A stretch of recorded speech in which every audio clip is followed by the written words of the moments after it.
Schiltigheim, ses vestiges industriels, ses barres d'immeubles et ses quartiers résidentiels. L'ancienne cité de la bière serait devenue le petit Molenbeek alsacien.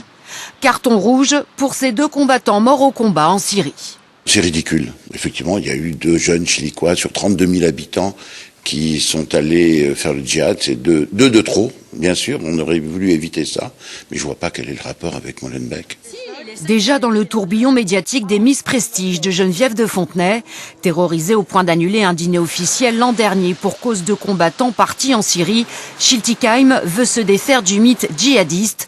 Le sujet est sensible en mairie. Il était là, je crois. Il était là, oui, c'était son poste. Le combattant en question travaillait ici depuis 1 an et demi. Il avait décroché un emploi d'avenir d'assistant infographiste. Rien ne le laissait pressentir. Après, il y avait une fragilité, il y avait une distance, qui était, je dirais un peu le propre de sa personnalité à lui.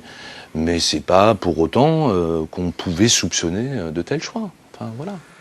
Le kamikaze du Bataclan, lui, venait de Wissembourg avant de passer par la Méno, tout comme les 2 clients de cet avocat arrêtés il y a 2 ans à Strasbourg. Ils seront jugés fin mai avec 5 autres Barinois.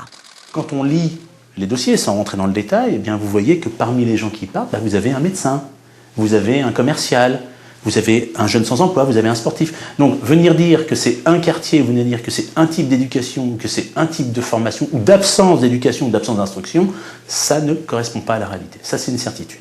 Plus de 600 Français seraient actuellement en Syrie et en Irak, dont la moitié de femmes.